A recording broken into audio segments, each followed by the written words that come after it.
अस्सलामुअलैकुम। Kitchen with Shaheen aunty में मैं आप सबको खुश आमदीद कहती हूँ। आज मैं अपने किचन में बहुत ही आसान और मज़ेदार मूंग मसूर की दाल की खिचड़ी बना रही हूँ, यानी कि हम मिक्स दाल खिचड़ी बना रहे हैं, जो कि जायके में बहुत ही मज़े की होती है। इसके लिए मैंने आधा कप मसूर की दाल ली है, इसे लाल दाल भी कहते हैं। आधा कप ही मैंने मूंग की धुली हुई दाल ली है, जिसे पीली दाल भी कहते हैं। ये दोनों दालें मिलाकर हमारे पास 1 कप दाल हो गई है। तो 1 कप ही मैंने बासमती चावल लिए हैं। आप अपनी पसंद के कोई से भी चावल ले सकते हैं। अगर आप चाहते हैं कि आपकी खिचड़ी बहुत ज़्यादा मज़ेदार बने, तो आपने दाल और चावल की मिकदार बराबर लेनी है। और अगर आप चाहते हैं कि आपकी खिचड़ी खिली खिली बने, तो आपने जितने चावल लिए हैं उससे आधी आपने दाल लेनी है। अब मैं दाल और चावल को पहले अच्छी तरह से साफ करूंगी, उसके बाद हमने इसे आधे घंटे के लिए धोने के बाद भिगो देना है। एक दरमियाने साइज की प्याज की भी हमें ज़रूरत पड़ेगी।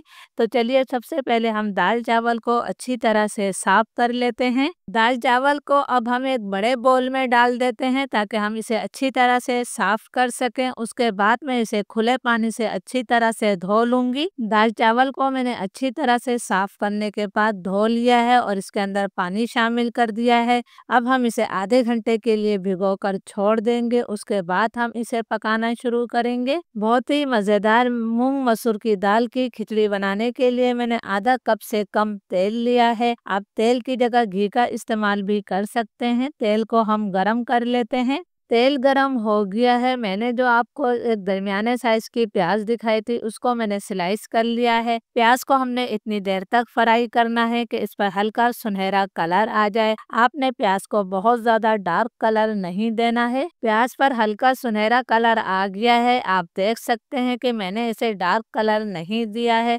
अब मैं इसके अंदर एक दालचीनी का टुकड़ा, 3-4 लौंगे, एक बड़ी इलायची, 8-10 काली मिर्चें और 1 चाय का चम्मच सफेद जीरा शामिल कर रही हूँ। इसके साथ ही हम 5 साबुत गोल मिर्चें डाल देते हैं। इन तमाम खड़े गरम मसालों को मैं 30-40 सेकंड तक फ्राई कर लेती हूँ, ताकि तेल में अच्छी सी खुशबू आ जाए। खड़े गरम मसाले हमारे फ्राई हो गए हैं, तो अब मैं इसके अंदर पानी शामिल करूंगी। इस कप से नाप कर मैंने 1 कप दाल ली थी और 1 कप चावल लिए थे, तो हमने दाल चावल का जो है डबल पानी शामिल करना है, यानी हम इसके अंदर जो है 4 कप पानी शामिल करेंगे। आप भी दाल चावल किसी कप, गिलास या कटोरी से नाप कर लीजिएगा। इस तरह आपको भी पानी डालने में आसानी होगी। मैंने 4 कप पानी शामिल कर दिया है। इसके साथ ही मैं इसके अंदर 1 चाय का चम्मच भरकर नमक शामिल कर रही हूँ। नमक हम बाद में चख भी लेंगे। अब हम पानी में उबाल आने का इंतज़ार करेंगे। पानी में उबाल आ गया है, तो सबसे पहले मैं इसके अंदर नमक चख लेती हूँ। मैंने इसके अंदर नमक चखा है, नमक मुझे कम लग रहा है,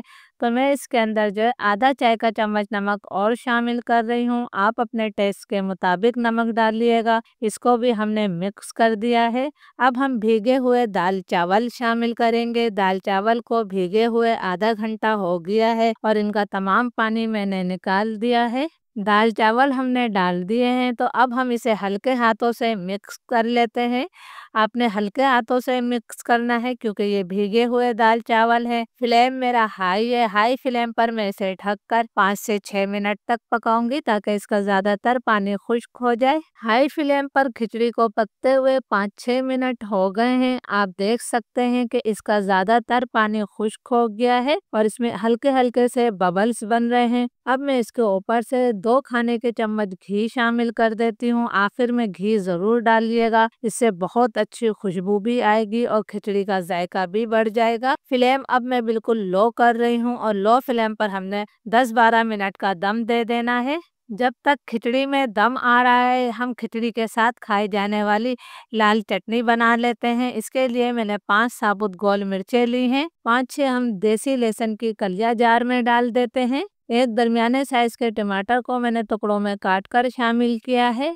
आधा चाय का चम्मच मैंने नमक शामिल कर दिया है। आधा चाय का चम्मच मैंने सफ़ेद जीरा डाल दिया है। 1 खाने का चम्मच हम पानी शामिल कर देते हैं।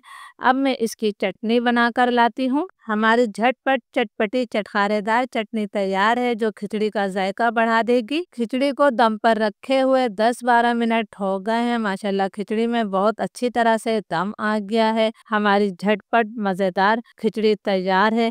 तो चलिए अब हम इसे सर्व कर लेते हैं। आप भी इस आसान और मज़ेदार रेसिपी को ज़रूर ट्राई कीजिएगा। रेसिपी अच्छी लगे तो लाइक और शेयर भी कीजिएगा और मुझे कमेंट्स करके भी ज़रूर बताइएगा कि ये रेसिपी आपको कैसी लगी। इस खिचड़ी के साथ आप इस चटनी की रेसिपी को भी ज़रूर ट्राई कीजिएगा। इजाज़त दीजिए। अल्लाह हाफ़िज़।